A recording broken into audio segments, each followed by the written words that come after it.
اب تھوڑی قیمت میں بیچنے اور خریدنے کا ایک مطلب تو وہی ہے جو ہمارے یہاں بھی عام ہے، کیا؟ تعویذ بنا کے دے دیا، گنڈا بنا کے دے دیا، پھونک کے دے دیا، لکھ کے دے دیا، دھل کے پلوا دیا، وغیرہ وغیرہ۔ تو یہ بیماری ان کے یہاں بھی تھی، وہیں سے ادھر بھی آئی ہے۔ لیکن بیچنے کا ایک مفہوم اس سے ایک قدم آگے بھی ہے۔ کیا ہے؟ ہم سے کوئی غلطی ہو گئی ہے نا، اب اس غلطی کے لیے وجہ جواز ڈھونڈنا ہے نا، یا ہماری کچھ چاہت ہے اس کے لیے جواز ڈھونڈنا ہے، تو بھی علماء اور مفتی سے اپنے من کا فتویٰ لینے کے لیے ان کو کھلایا پلایا جاتا ہے، اور وہ اسی کے لحاظ سے فتویٰ دے دیتے۔ ہوتا ہے یا نہیں ہوتا ہے؟ تو یہ بھی یشترون بہ ثمنا قلیلا ہے، اپنے من کا فتویٰ حاصل کرنے کے لیے یا کسی کے من کا فتویٰ دینے کے لیے، کیوں؟ پیسے کی بنیاد پر۔ تو یہ بیماری ان کے یہاں بھی تھی، یہ بیماری یہاں بھی ہے، اور اس سے آگے ایک پہلو اور بھی ہے، جو کچھ حد سے زیادہ بگڑے ہوئے ہیں وہ تو پورے جنت اور جہنم کی سرٹیفکیٹ بانٹتے، لے جا کے قبر میں ڈال دیجئے جنت میں پہنچ جائے گا، یا مردے کے کفن میں ڈال دیجئے پہنچ جائے گا، تو وہ بھی اس کے اندر شامل ہے، وہ بھی تو خرید و فروختی ہے، پیسہ دے کر کے لیتے ہیں یا لے کر کے لیتے ہیں۔ اولئک ما یاکلون فی بطونہم الا النار۔ اب یہ لوگ جو اپنے پیٹوں میں کھاتے ہیں، یعنی اس طرح سے کمائے ہوئے مال کے ذریعے جو کچھ بھی وہ کھاتے ہیں، پیتے ہیں، عیش و آرام کرتے ہیں، یہ سب کیا ہے؟ سوائے جہنم کی آگ کے اور کچھ نہیں ہے۔ نہیں ہے وہ کھاتے اپنے پیٹوں میں مگر آگ، ہے نا، وہی مال، وہی ساری چیزیں جہنم کے دن ان کے پیٹ میں کھولے گی، ہاں ایکٹیو ہو جائے گی۔ تو ایک طرح سے پہلی دھمکی تو یہیں دے دی گئی، ایسا کرنے والے گویا اپنے آپ کو آگ کا مستحق ٹھہرا رہے ہیں، اور جہنم کے دن وہی ساری چیزیں اس کے پیٹ میں آگ کی شکل میں کھولیں گی، کھولائیں گی۔ اس کے بعد کیا کہا جا رہا ہے؟ وَلَا يُكَلِّمُهُمْ۔ کلام معنی کیا ہوتا ہے؟ بات کرنا۔ تو اللہ تعالیٰ ان سے بات نہیں کرے گا یوم القیامت، قیامت کے دن۔ کن سے؟ جو اس طرح کے لوگ ہیں، اس طرح کی غلط حرکت کرتے ہیں، ان سے اللہ تعالیٰ بات نہیں کرے گا۔ بات نہیں کرے گا تو کس کا بگڑے گا؟ ہم لوگ دنیا میں کسی سے بات نہیں کرتے تو کس کا بگڑتا ہے؟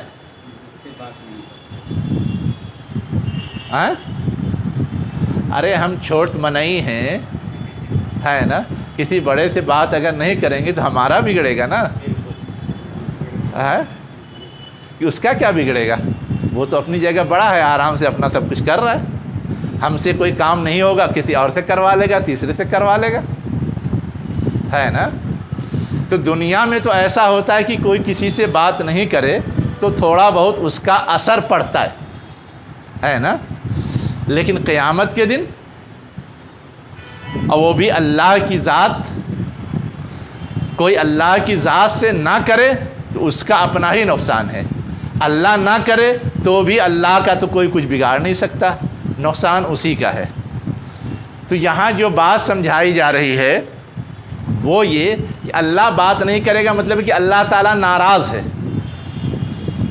اللہ تعالیٰ کو کسی نقصان کا خطرہ نہیں ہے، اللہ تعالیٰ اپنے ناراضگی کے اظہار کے لیے بات نہیں کرتا۔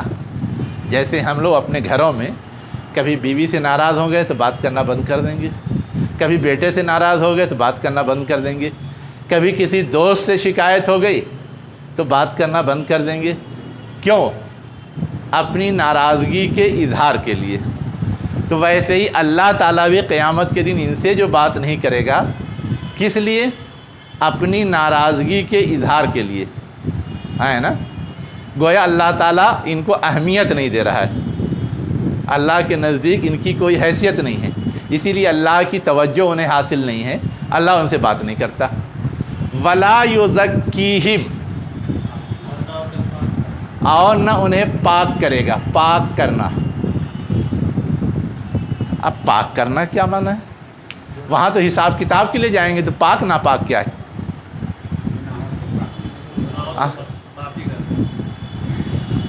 گناہوں سے معافی کرنا، یعنی دنیا میں ہم آئے، ہم کو کچھ کر کے جانا تھا، نہیں کر کے گئے، بہت سارا پاپ ہی کر کے گئے، تو اب اگر ہم دنیا میں معافی نہیں مانگیں گے تو وہاں معاف کر دے گا کیا اللہ تعالیٰ؟ پھر اگر ہم یہاں معافی مانگتے ہیں تو یہاں بھی معاف کر دے گا، وہاں بھی نظر انداز کر دے گا، تو وہ تو مشروط ہے۔ پھر یہ کہنے کا کیا مطلب کہ قیامت کے دن اللہ تعالیٰ ان کو پاک نہیں کرے گا؟ یعنی چونکہ ان کا جو طرز عمل ہے وہ یہ بتاتا ہے کہ وہ اپنی غلطی پر نادم نہیں ہیں، شرمندہ نہیں ہیں، توبہ نہیں کیا ہے، تو پھر معاف کیسے ہوگا؟ اور جب معاف نہیں ہوگا تو ساری گندگی، سارے گناہ کا بوجھ ان کے ساتھ لگا ہوا ہوگا، اور جب لگا ہوا ہوگا تو وہ سب ڈھونا پڑے گا۔ تو اس نے چونکہ جب مہلت تھی، موقع تھا کہ وہ توبہ کر کے معافی تلافی کرا لے، تو کیا نہیں، تو اب اس دن اللہ تعالیٰ کچھ نہیں کرے گا، اس لیے کہ اس دن وہ موقع ختم ہے، اس دن پھر کسی کو کوئی چانس نہیں ملے گا۔ ایک سیدھا سادہ معنی اور مطلب تو یہ ہے، سیدھا سادہ معنی اور مطلب یہ ہے، لیکن ایک ٹیڑھا مطلب بھی ہے۔ ٹیڑھا مطلب کیا ہے؟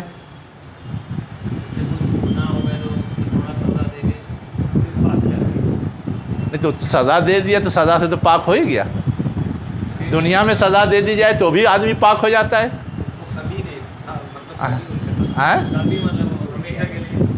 تو قیامت کے دن تو جو فیصلہ ہوگا ہمیشہ کے لیے ہوگا، اللہ پاک نہیں کرے گا تو اس کو تو جانا ہی ہے جہنم میں، اور جا کر کے جلنا ہی ہے۔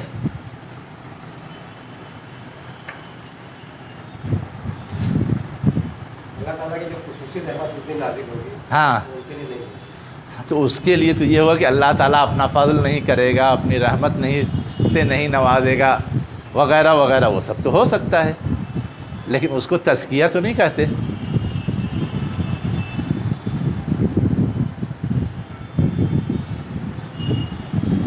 یہ بتائیے کہ ایک معاملہ تو ہمارا اللہ تعالیٰ سے ہے، ہم نے گناہ کیا، نہیں توبہ کیا تو اللہ تعالیٰ پکڑے گا، لیکن ایک تعلق دنیا میں ہمارا ان سے ہے۔ اب ان سے معافی تلافی اگر نہیں کی ہے تو کیا ہوگا؟ وہ تو اللہ تعالیٰ کہتا ہے کہ ہم بھی نہیں اس کو کچھ کریں گے، اور اس کا بھگتان بھی بھگتنا پڑے گا۔ لیکن اگر کسی نے توبہ کر لیا تو اللہ تعالیٰ سے تو توبہ کر لیا، کیا کر لیا؟ اللہ تعالیٰ سے تو توبہ کر لیا، لیکن یہاں جو سماج معاشرے میں بہت سارے لوگوں کو تکلیف پہنچائی تھی، بہت سارے لوگوں سے کینہ رکھتے تھے، بہت سارے لوگوں سے حسد کرتے تھے، تو اس کی تلافی کیسے ہوگی؟ یہاں اگر آپ نے سب سے اپنا معاملہ صاف کر لیا ہے تب تو ٹھیک ہے، لیکن اگر سب سے آپ نے اپنا معاملہ صاف نہیں کیا ہے تو پھر کیسے اس کی تلافی ہوگی؟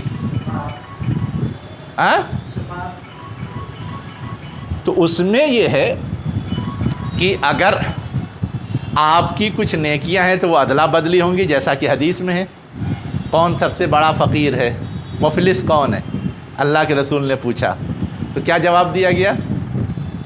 جس کے پاس پیسے نہ ہوں۔ اللہ کے رسول نے کہا نہیں، مفلس وہ نہیں ہے، مفلس تو وہ ہے کہ قیامت کے دن آئے گا، ڈھیر ساری نیکیاں کر کے آئے گا، لیکن کسی کو برا بھلا کہا ہوگا، کسی کو گالی دی ہوگی، کسی کو حق مارا ہوگا، تو اب اس کی بھرپائی میں اس کی ساری نیکی ختم ہو جائے گی، اور اس کے بعد بھی حق لوگوں کا باقی ہوگا، تو اب لوگوں کا حق دے کر کے ان کا گناہ ان کے اوپر لاد دیا جائے گا، وہ مفلس ہے۔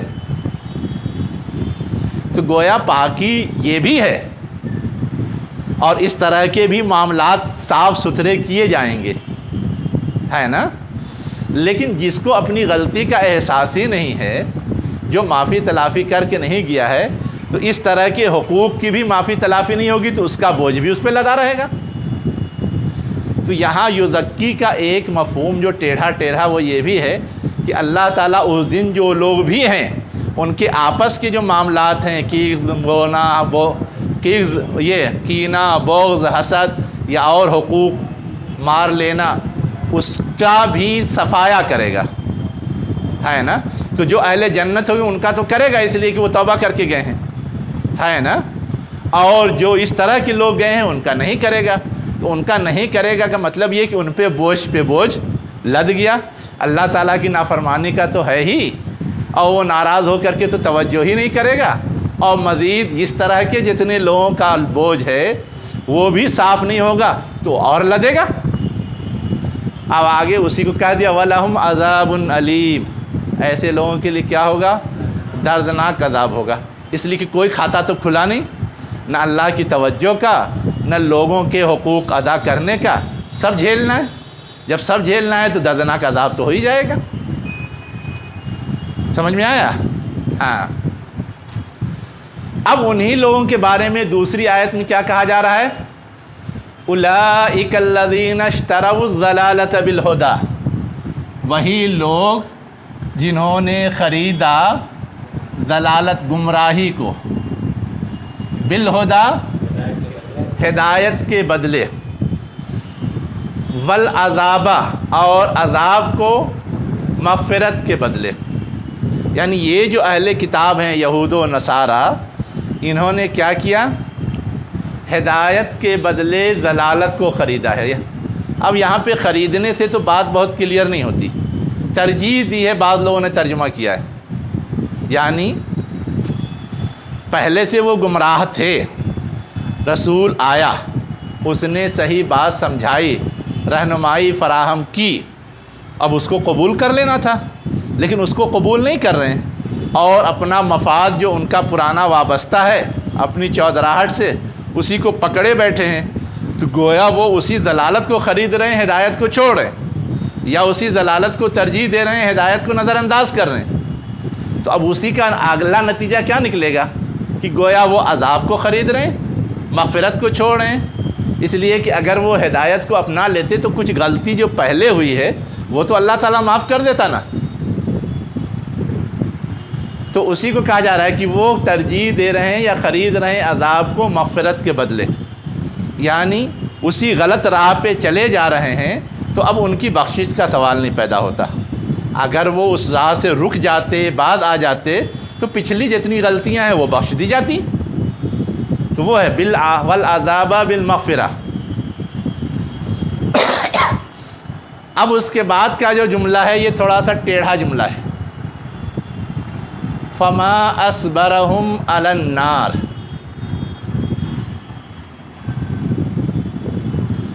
ایک ترجمہ تو اس کا ہوگا کس چیز نے ان کو صابر بنا دیا، یعنی جمع دیا ہے، علی النار آگ پر، یعنی کون سی اتنی بڑی قیمتی چیز یا بہت اہم چیز مل گئی ہے کہ وہ گویا جہنم ہی کو، آگ ہی کو اپنائے ہوئے ہیں، ترجیح دے رہے ہیں، اسی پر جمے ہوئے ہیں، اس کو کسی قیمت پہ چھوڑنا نہیں چاہتے، ہے نا۔ تو کس چیز نے ان کو صابر بنا دیا ہے یا جما دیا ہے علی النار، آگ پر۔ ایک ترجمہ تو یہ ہوتا ہے اس کا، ہے نا۔ ایک دوسرا ترجمہ اس کا ہوتا ہے نا، ما اصبرہم علی النار کا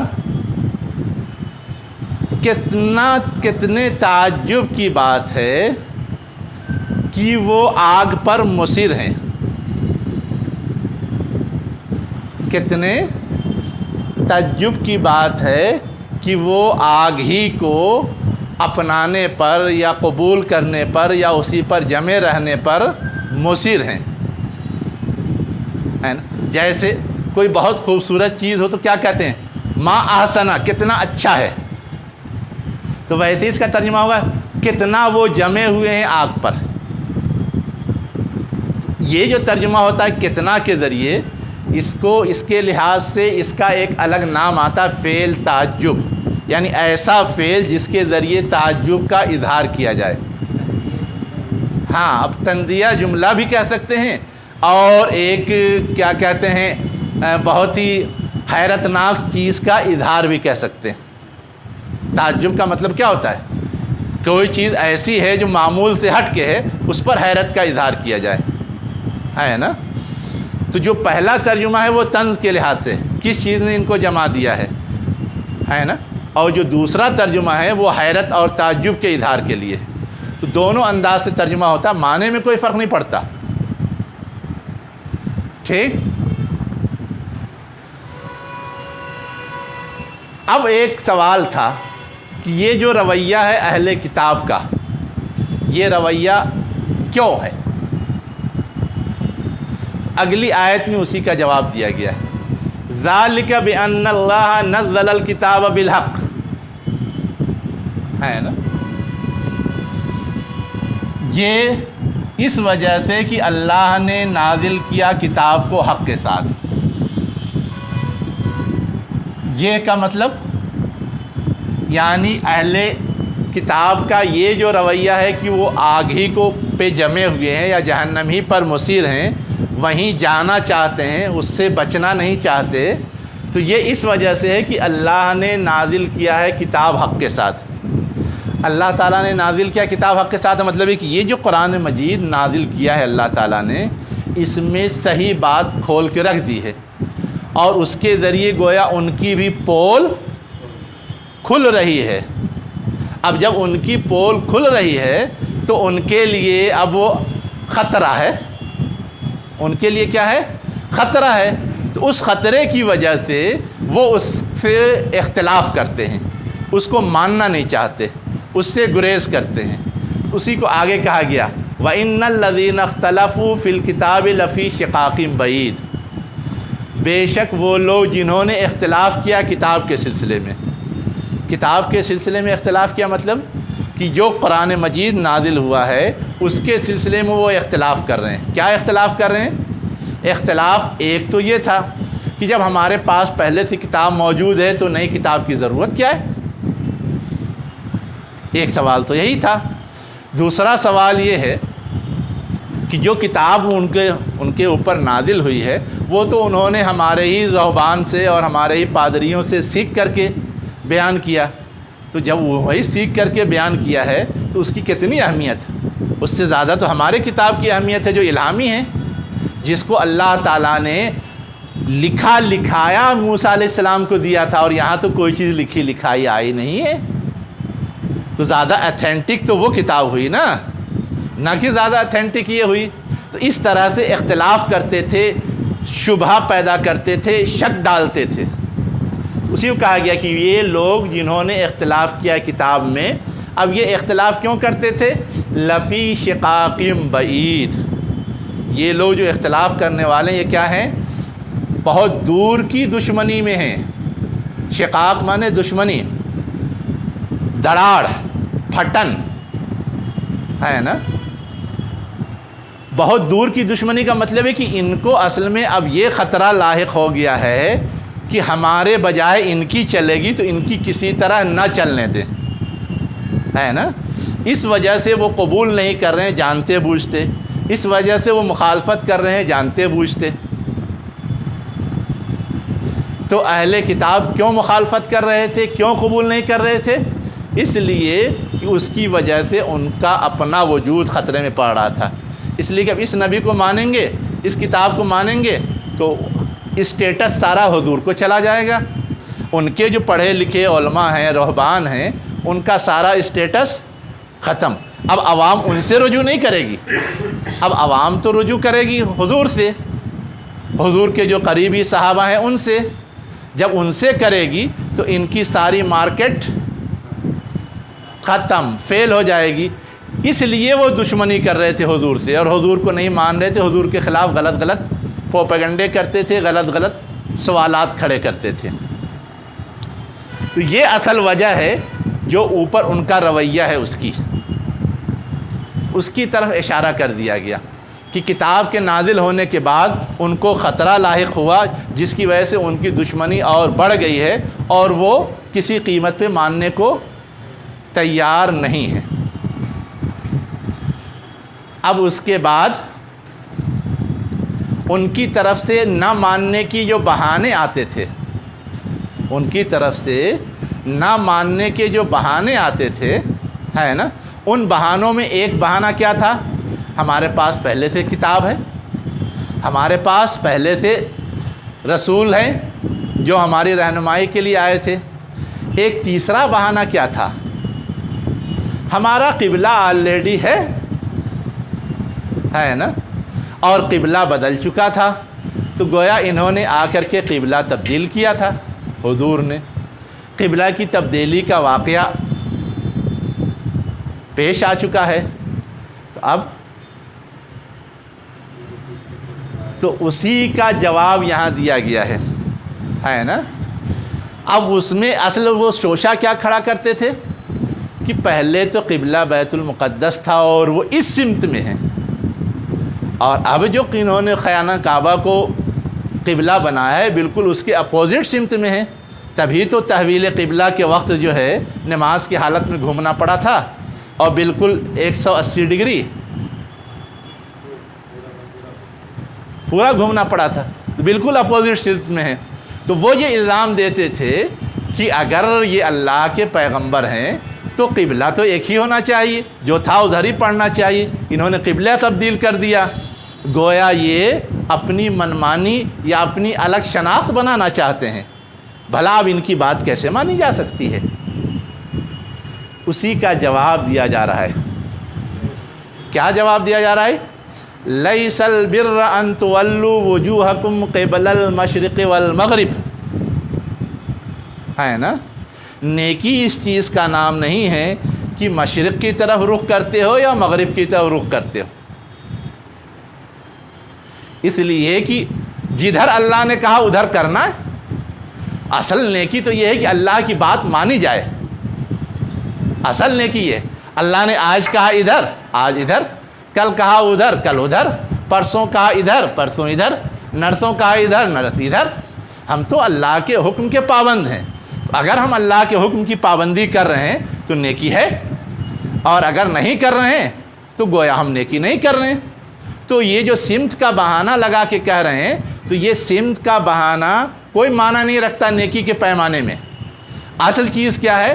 اللہ کی مانتے ہیں کہ نہیں مانتے۔ اسی کو کہا گیا نیکی نہیں ہے کہ تم رخ کرو اپنے چہرے کا مشرق کی طرف یا مغرب کی طرف، نہیں ہے نیکی کہ تم رخ کرو اپنے چہروں کا مشرق کی طرف یا مغرب کی طرف، ہے نا۔ نیکی کیا ہے؟ وَلَٰكِنَّ الْبِرَّ، اصل نیکی کیا ہے؟ من آمن باللہ، جو اللہ پہ ایمان لائے۔ اللہ پہ ایمان لانے کا مطلب جو اللہ کی بات مانے۔ اللہ نے پہلے کہا بیت المقدس کی طرف رخ کر کے نماز پڑھو، ادھر پڑھا۔ بعد میں اللہ نے کہا کہ خانہ کعبہ کی طرف کر کے پڑھو، تو خانہ کعبہ کی طرف کر کے پڑھ رہے ہیں، تو وہ بات بھی مانی، یہ بات بھی مانی۔ تو جو اللہ کی مانے وہی نیکی ہے۔ لیکن اب یہ کیا کر رہے ہیں؟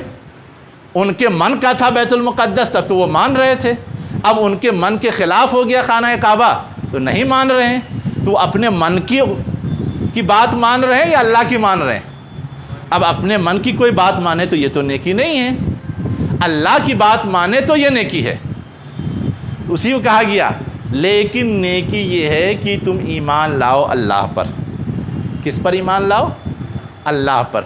اب جب ایمان کی بات آ گئی تو جتنے ایمان کے بنیادیں ہیں سب کا ذکر آ گیا ہے۔ کیا کہا گیا؟ والیوم الآخر، آخرت کے دن پر ایمان لاؤ، والملائکۃ، فرشتوں پر ایمان لاؤ، والکتاب، کتاب پر ایمان لاؤ، والنبیین، اور نبیوں پہ ایمان لاؤ۔ جتنی ہماری ایمانیات ہے سب آ گئی۔ اب ایک سوال یہ ہو سکتا ہے نا، کہ اللہ پہ ایمان والی بات تو سمجھ میں آ گئی کہ اللہ کی مان رہے ہیں تو نیکی، نہیں مان رہے ہیں تو نہیں نیکی، لیکن یہ سب کیوں جوڑ دیا گیا؟ تو یہ جتنی چیزیں ہیں سب میں ان کے یہاں گھال میل تھا. جیسے اللہ چاہتا ہے ویسے نہیں تھا. مثلا قیامت کے دن اس کے بارے میں وہ کہتے تھے کہ ہم تو اللہ کے چہیتے ہیں, ہم کو آگ چھوئے گی بھی تو صرف چند دن. تو قیامت کے تصور کو بھی انہوں نے بگاڑ دیا تھا. ویسے ہی ملائکہ تو جبرائیل کو وہ اپنا دشمن سمجھتے تھے. ویسے ہی کتاب تو صرف اپنی کتاب سمجھتے تھے, اور نبیوں پہ جو کتاب آئی اس کو نہیں سمجھتے تھے. جبکہ ہمارا طریقہ کیا ہے؟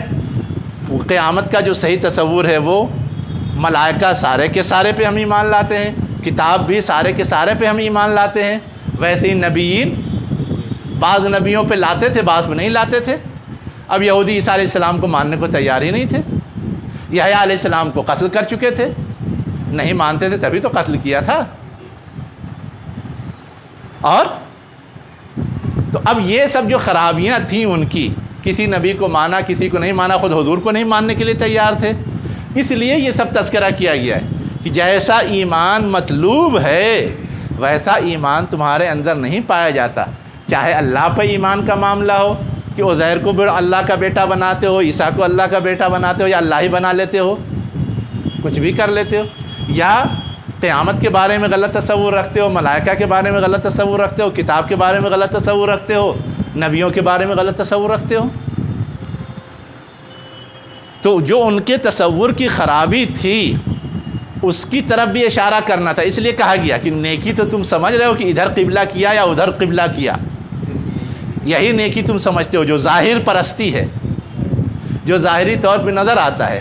اور جو بہت سارے تم نے گھال میل کر لیے ہیں وہ نظر نہیں آ رہا ہے تم کو, اصل تو وہ نیکی ہے. تو ایک تو جو ایمانیات سے متعلق بات تھی وہ گنا دی گئی. اب ایمانیات کے بعد نمبر کس کا آتا ہے؟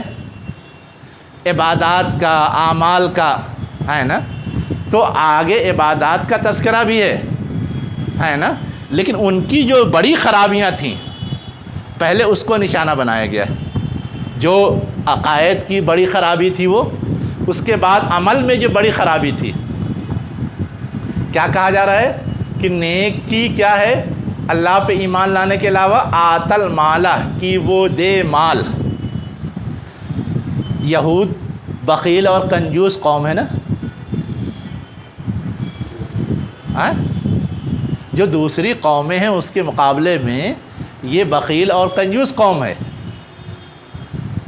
یہ دوسروں کا خیال نہیں رکھتی ہے نا. اور ان کے ہاں تو پورا ایک مشہور پورا ہے, شیکسپیئر کا پورا ڈرامہ ہے. سود ان کے یہاں ان کی کتاب میں حرام ہے, لیکن انہوں نے اس کو جائز اسی لیے کر لیا کسی طرح مال سمیٹ کے رکھیں. آپس میں بھی کھاتے ہیں, صرف شو کرتے ہیں کہ ہم نہیں کھاتے, ہے نا. آپس میں بھی وہ کھاتے ہیں لیکن دوسروں پہ زیادہ ظاہر کرتے ہیں تاکہ اپنی والی برائی کو چھپائے رکھیں. اس لیے کہ وہ یہ تعویل کرتے ہیں کہ اپنوں سے لینا ہمارے لیے حرام ہے, اپنوں کے علاوہ کسی کے اوپر کچھ بھی کریں سب جائز ہے, جیسے برہمن کہتے ہیں. ویسے ہی وہ تو دوسروں سے لینا وہ اصولی طور پہ جائز ٹھہراتے ہیں, لیکن اپنے میں بھی جو کمزور ہیں ان سے بھی لیتے ہیں. وہ صرف کہنے کی باتیں, اعتراض کو رفع کرنے کے لیے. تو جو ان کی بیسک خرابی تھی کنجوسی, بخل, اس پر کہا جا رہا ہے وآتل مالا, نیکی اصل یہ ہے کہ مال دو علی حبہ, ہے نا. اب علی حبہ کے معنی میں دو معنی آ جاتا ہے, ایک تو اللہ کی محبت کی بنیاد پر, اور ایک یہ ہے کہ خود انسان کو بھی مال سے محبت ہوتی ہے اس لیے کی ضرورت ہے. تو چاہے اپنے محبت کے برخلاف, یعنی مال سے محبت کے برخلاف مال دو, خرچ کرو. کس پر؟ رشتہ داروں پر. کس پر؟ یتیموں پر. کس پر؟ مسکینوں پر. کس پر؟ مسافروں پر. کس پر؟ ضرورت مندوں پر. کس پر؟ جو لوگ کی غلام بنا لیے گئے ہیں یا قید ہیں, گردنوں میں. پھر رقاب کے لفظی معنی کیا ہے؟ گردنوں میں. ذبی معنی والے, قربا معنی رشتے والے. یتامہ, مسکین. ابن السبیل, راستے کے بیٹے یعنی مسافر. سائلین, مانگنے والے. اور گردنوں میں یعنی قیدیوں اور غلاموں کو چھڑانے میں۔ تو اب ان سب مدات میں کیا ہے؟ مال خرچ کرنا ہے۔ مال اگر محبوب ہے تو ہم خرچ نہیں کریں گے، اس کے برخلاف اللہ کا آرڈر اگر سمجھ کر کے ہم کریں گے تو کر پائیں گے۔ یا اللہ سے محبت کا مطلب ہے کہ اللہ سے محبت کا اظہار انفاق فی سبیل اللہ سے ہوتا ہے۔ اللہ نے کہا خرچ کرو، ہم کرتے ہیں۔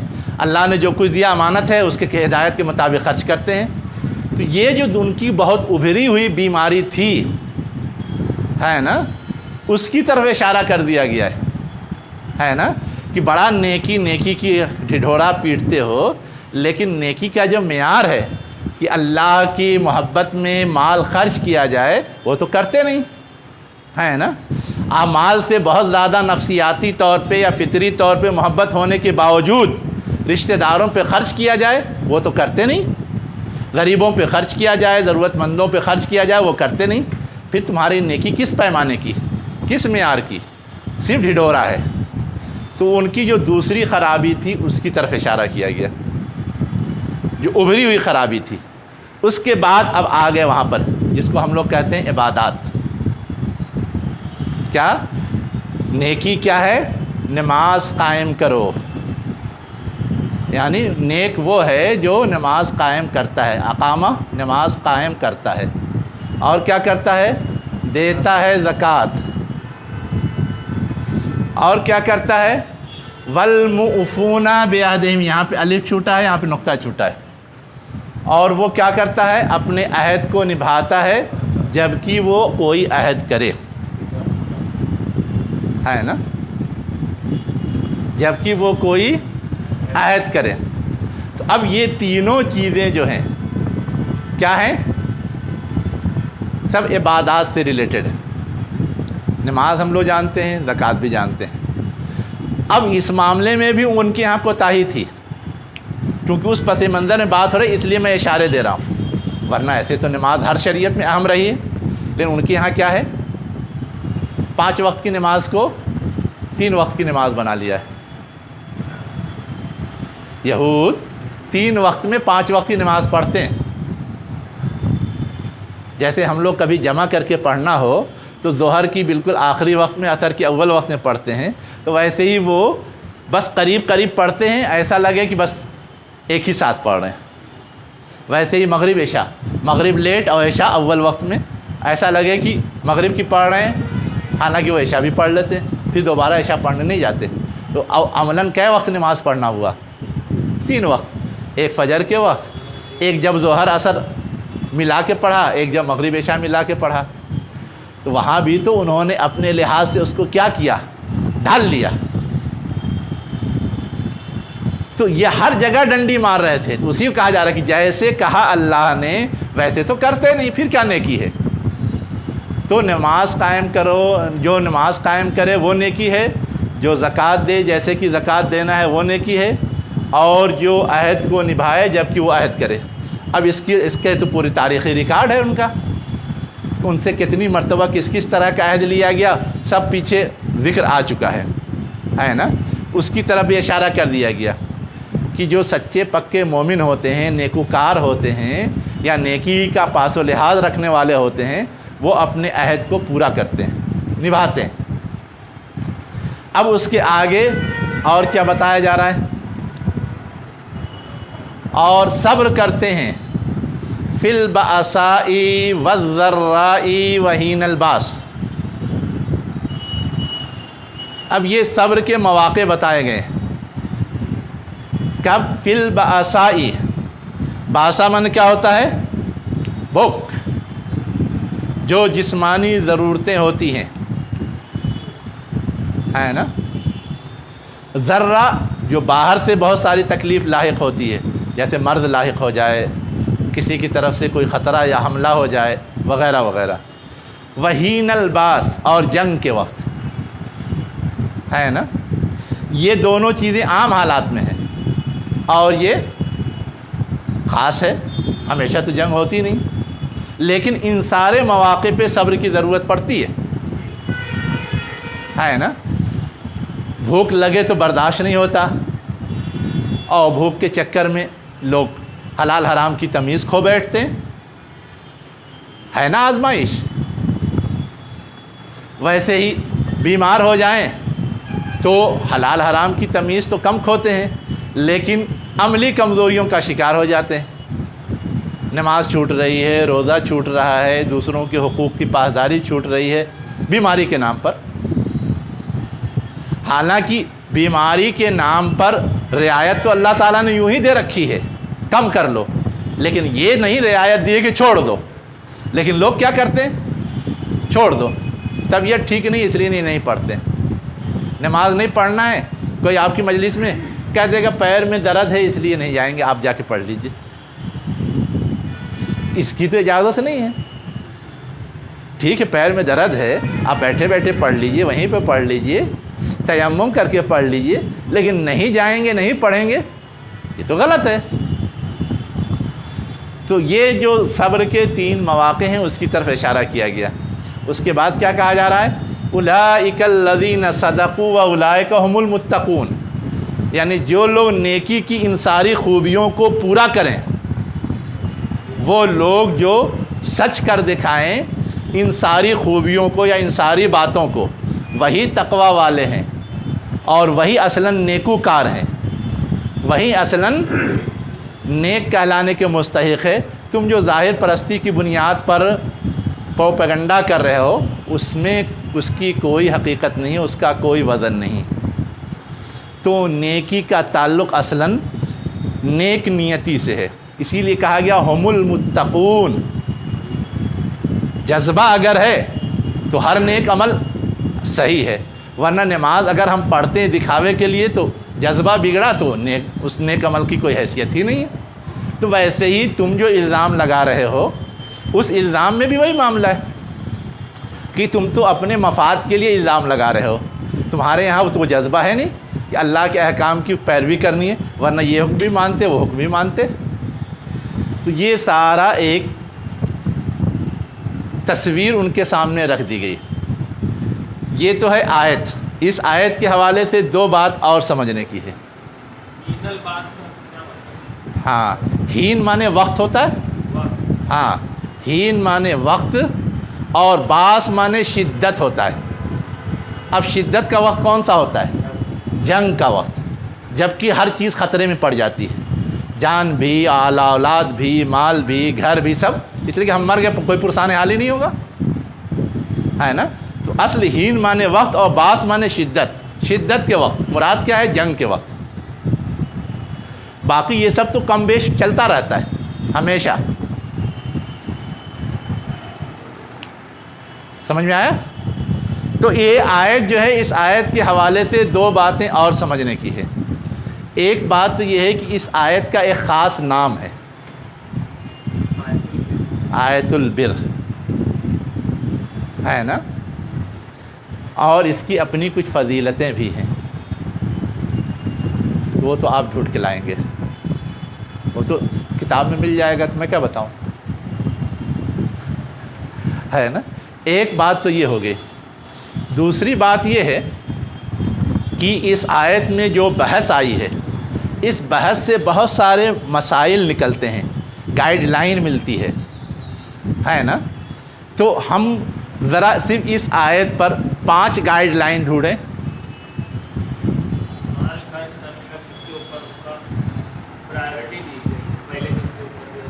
اچھا، ایک بات تو یہ معلوم ہوتی ہے کہ مال خرچ کرنا ہے نا، تو مال خرچ کرنا ہے دکھاوے کے لیے نہیں بلکہ اللہ کی محبت میں، ہے نا، اور مال خرچ کرنا ہے اپنے اوپر کچھ دباؤ ڈال کر کے، مال کی محبت کے باوجود جب ترجمہ کریں گے تو گویا مال کی ضرورت ہم کو بھی ہے، خواہش بھی ہم کو ہے، آرام بھی ہمیں کرنا ہے، لیکن ہم خرچ کرتے ہیں تو گویا اپنے آرام کو کہیں نہ کہیں دباتے ہیں یا نیگلیکٹ کرتے ہیں، ہے نا۔ پھر وہ ترجیحات آ گئیں، پہلے رشتہ دار کا حق ہے، یتیم کا حق ہے، مسکین کا حق ہے، مسافر کا حق ہے، مانگنے والوں کا حق ہے نا۔ اور ہم لوگ کیا کرتے ہیں؟ الٹا، جو روڈ پہ مانگے تو اس کو تو دے دیتے ہیں، لیکن ہمارے رشتہ داروں میں کوئی اگر محتاج ہے اس کے بارے میں کبھی خیال ہی نہیں ہوتا، حالانکہ اس کا حق 2 گنا ہے، اس کا ثواب بھی 2 گنا ہے۔ یس، اگر رشتہ داروں میں کوئی محتاج ہے تو روڈ والے سے پہلے اس کا حق ہے، مسجد کے گیٹ والے سے پہلے اس کا حق ہے، لیکن اس کو دینے کا خیال ہی نہیں آتا اور اس کو دیتے رہتے ہیں۔ ہم کو بھی سوچنا چاہیے۔ تو ایک گائیڈ لائن تو یہ مل گئی، اور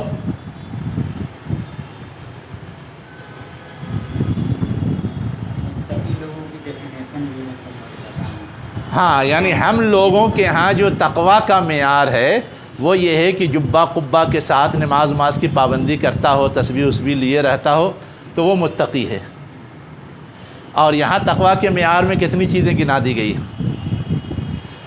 اور اس میں ظاہر پرستی نہیں ہے، سب نیتوں کی درستگی اور اعمال کے اللہ کے لیے کرنے کی بات ہے۔ یہی نہ بتائے گا کہ نیکی یہ نہیں کہ مشرق کی طرف رخ کیا یا مغرب کی طرف رخ کیا، نیکی یہ نہیں کہ دکھا کے تسبیح پڑھی، کرتا پاجامہ دکھا کر کے پہن لیا اور نماز کا خوب دکھا کر کے اہتمام کر رہے ہیں، انفرادی زندگی میں چاہے بگڑے ہوئے ہیں۔ تو یہ دوسری بات ہے، اور 5 بات ڈھونڈنی ہے۔ میں نے صرف 5 کا مطالبہ کیا ہے۔ ہاں ہاں، یعنی نیکی کی کاؤنٹنگ میں یہ ساری چیزیں شامل کرنی ہیں۔ ایک چیز لیں دوسری چھوڑیں تیسری چھوڑیں، یہ نہیں چلے گا۔ چلیے تیسری بات ہو گئی۔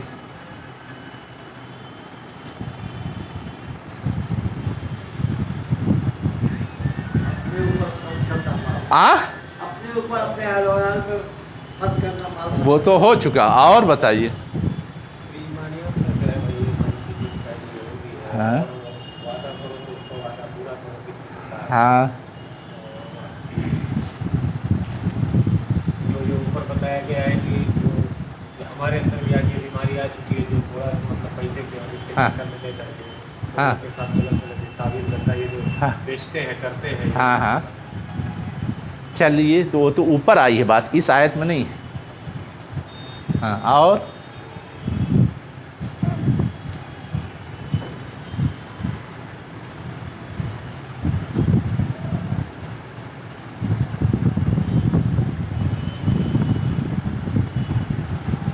پانچ ہی میں ہماری گاڑی اٹک رہی ہے، اور علماء نے 800 مسائل استنباط کیے۔ تفسیر ماجدی کھول کے دیکھیں گے تو انہوں نے لکھا ہے کہ علماء نے اس آیت سے 800 مسائل مستنبط کیے۔ 8 نہیں 800۔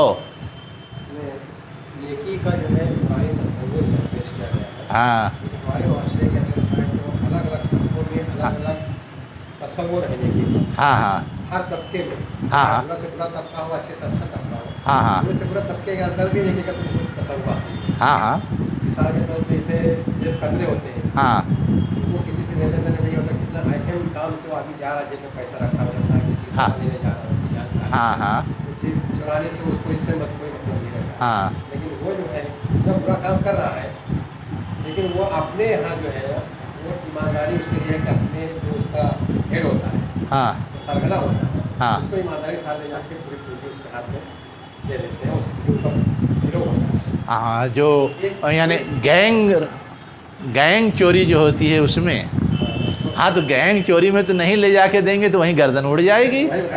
تو ایمان کی وجہ سے وہ تھوڑنا ہے، وہ تمہارے ڈر کے ہے۔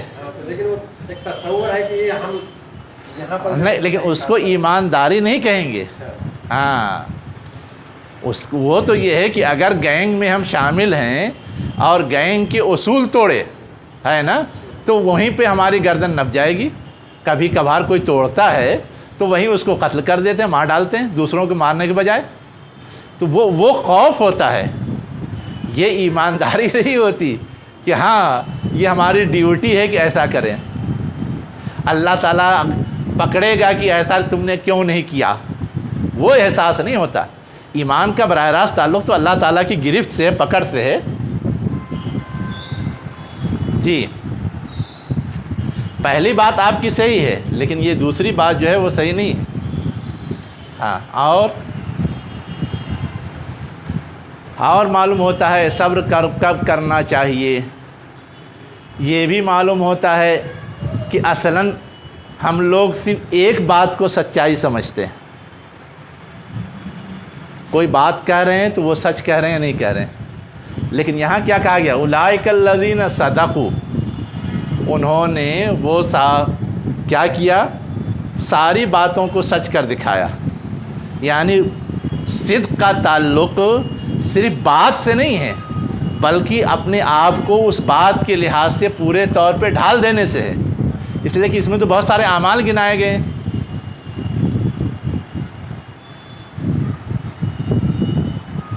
ہاں، اور نہیں کوئی چیز سمجھ میں آئی؟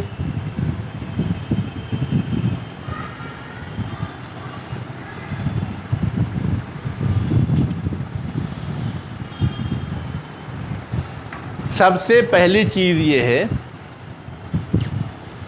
کہ نیکی کے لیے جو لفظ قرآن نے استعمال کیا ہے بر، وہ بہت ہی جامع لفظ ہے. ہر چیز کو سمیٹ لیا نا.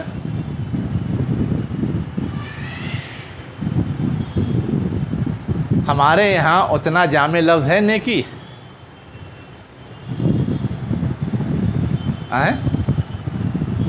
ہمارے یہاں اتنا جامع لفظ ہے نیکی؟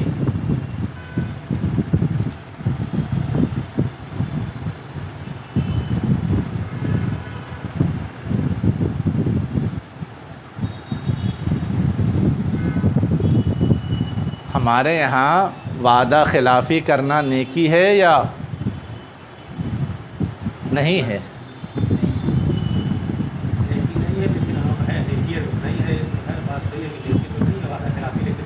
ہاں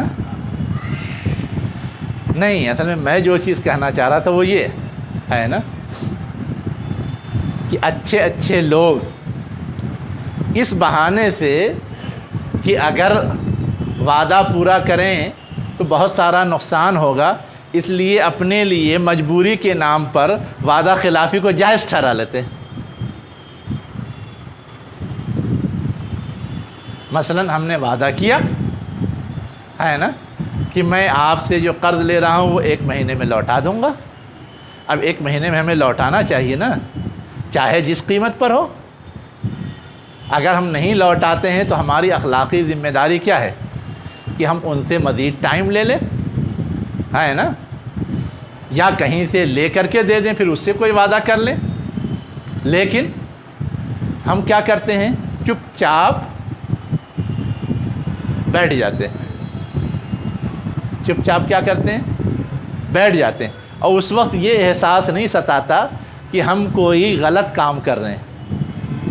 ہمارے پاس انتظام نہیں ہوا، اس لیے گویا میرے لیے گنجائش ہے کہ میں چپ چاپ بیٹھ جاؤں، حالانکہ وہ نیکی نہیں ہے، وہ تو غلطی ہے، وہ تو جرم ہے، وہ نیکی کے خلاف ہے. نہیں انتظام ہوا تو آپ بتائیے، مزید مہلت لے لیجئے. لیکن چپ چاپ بیٹھ گئے تھی عذر کے وجہ سے تو، اور یہ سمجھتے ہیں کہ کوئی حرج نہیں ہے اس میں، تو یہ سب غلط بات ہے نا. تو نیکی کے دائرے میں بہت ساری چیزیں آ جاتی ہیں، یہ اصل سمجھنے کی چیز ہے. اور ایک آخری بات جو اس میں اور سمجھنے کی ہے وہ کیا ہے کہ صبر. ہمارے یہاں یہ ہے کہ مجبوری کے وقت میں، ہمارے یہاں کیا ہے؟ مجبوری کے وقت میں. حالانکہ صبر مجبوری کے وقت میں ہی ضروری نہیں ہے. مجبوری نہ ہو تو بھی، مثلا جنگ میں ہمیں صبر کا مظاہرہ کرنا ہے نا، تو وہاں پہ کون سی مجبوری ہے؟ جب جنگ کی صلاحیت ہوگی، سامان ہوگا، تبھی تو ہم جائیں گے جنگ کرنے کے لیے، تبھی ہم جائیں گے. تو وہاں تو ہم بالکل گویا اپنے آپ کو فٹ فاٹ پا رہے ہیں، پھر جا رہے ہیں جنگ کرنے. لیکن اس کے باوجود خطرہ جو مول لیتے ہیں، اس مول لینے کو صبر کہا گیا ہے نا. جو خطرہ مول لے رہے ہیں، وہاں پر جنگ کے لیے یا جہاد کے لیے جانا مجبوری نہیں ہے ہماری، ہے نا، وہ تو ہماری ڈیوٹی ہے اور اس کا ہمیں ثواب ملے گا. لیکن ہم اس کے لیے جو قدم بڑھا رہے ہیں، ہے نا، اور بہت ساری چیزوں کو خطرے میں ڈال رہے ہیں، ہے نا، تو وہاں پر تو گویا ہم ایک ہمت کا، حوصلے کا مظاہرہ کر رہے ہیں، ایک خطرہ مول لے رہے ہیں. لیکن اس کے باوجود اس خطرے میں ثابت قدم رہنا کہ ذرا سا خطرہ لاحق ہوا جنگ سے بھاگ گئے، یہ منافقت ہے، یہ ایمان کی کمزوری ہے۔ جب آپ نے لے لیا ہے تو آپ مقابلہ کیجئے، باقی اللہ کے حوالے۔ جنگ احد میں ہوا کیا؟ پہلے تو سب نکلے، لیکن جب یہ محسوس ہوا کہ خطرہ ہے تو منافقین بیچ راستے ہی سے چھوڑ کے بھاگ آئے، ہے نا؟ تو وہ گویا انہوں نے بے صبری کا مظاہرہ کیا، استقامت کا ثبوت نہیں دیا، صبر کے خلاف تھا وہ۔ باقی جو لوگ گئے میدان تک، لڑے اور ہر قیمت پہ لڑتے رہے، ہے نا، انہوں نے صبر کا مظاہرہ کیا، لیکن وہاں بھی ان کی آزمائش ہوتی رہی۔ حضور کے بارے میں پروپیگنڈا ہو گیا کہ شہید کر دیے گئے تو ہمت ہارنے لگے، لیکن انہی میں بعض لوگ تھے وہ یہ کہہ رہے تھے کہ حضور کے بعد ہم زندہ رہ کیا کریں گے، مر جانا ہے ہم کو بھی، مقابلہ کرنا ہے، تو انہوں نے صبر کا زیادہ مظاہرہ کیا۔ تو جگہ جگہ اس کی ضرورت پڑتی ہے، ہر جگہ رسک لینا پڑتا ہے۔ وآخر دعوانا ان الحمد للہ رب العالمین۔